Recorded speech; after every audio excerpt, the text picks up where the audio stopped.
ضروری بات، اگر آپ بیوٹی ٹپس، ٹوٹکے، اسلامی کہانیاں اور مستند قرآنی وظائف حاصل کرنا چاہتے ہیں تو ہمارے چینل کو سبسکرائب کریں۔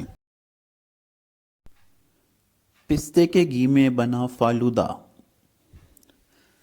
ہماری تاریخ میں ایک نام امام ابو یوسف رحمۃ اللہ کا بھی ہے، جو ڈائریکٹ امام اعظم ابو حنیفہ رحمۃ اللہ کے شاگرد تھے۔ امام یوسف کے بچپن میں ہی ان کے والد کا انتقال ہو گیا۔ غریب فیملی تھی، فاقے شروع ہو گئے۔ ان کی والدہ آپ کو ایک دھوبی کے ہاں بٹھا آئیں کہ چلو کوئی کام سیکھ لے تاکہ گزر بسر آرام سے ہو جائے۔ لیکن آپ کو پڑھنے کا بہت شوق تھا۔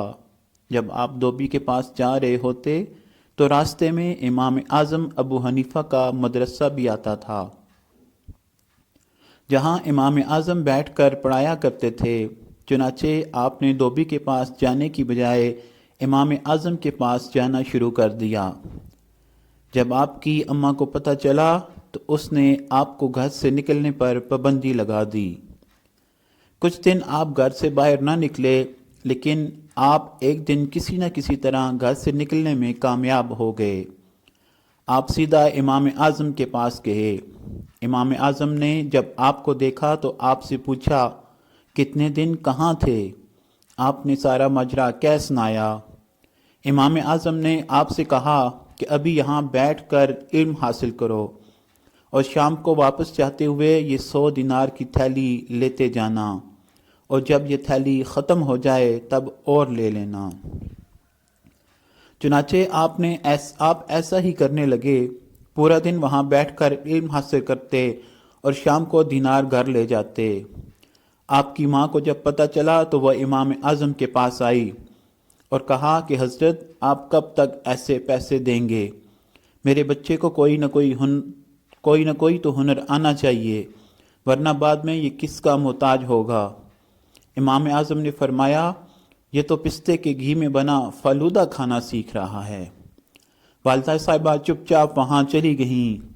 وقت گزرتا گیا اور ایک وقت ایسا بھی آیا جب وہ یتیم بچہ امام ابو یوسف کہلانے لگے اور وقت کے بادشاہ خلیفہ ہارون الرشید کے دربار میں اعلیٰ مرتبے پر فائز ہوئے۔ ایک دفعہ خلیفہ ہارون الرشید نے آپ کو اپنے دسترخوان پر بلایا اور کہا کہ حضرت، آج آپ کو ایک بہت ہی اسپیشل چیز کھلانی ہے جو میں نے بھی بہت کم کھائی ہے۔ یہ کہہ کر خلیفہ نے آپ کو ایک پیالہ پیش کیا۔ آپ نے پوچھا، اس میں کیا ہے؟ تو خلیفہ ہارون الرشید نے کہا، اس میں پستے کے گھی سے بنا فالودہ ہے۔ آپ نے جب یہ سنا تو آپ کی آنکھوں میں بھی آنسو آ گئے اور آپ مسکرانے بھی لگے۔ خلیفہ بڑا حیران ہوئے اور پوچھا کہ یہ کیا ماجرا ہے؟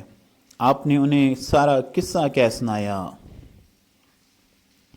اگر آپ کو یہ تحریر اچھی لگی ہو تو ویڈیو کو لائک ضرور کریں اور ثواب کی نیت سے اپنے دوستوں کے ساتھ شیئر بھی کریں۔ اگر ایسے اور واقعات پڑھنا چاہتے ہیں تو اس چینل اللہ کا فقیر کو سبسکرائب کریں۔ اللہ تعالیٰ آپ کو جزائے خیر عطا فرمائے، آمین۔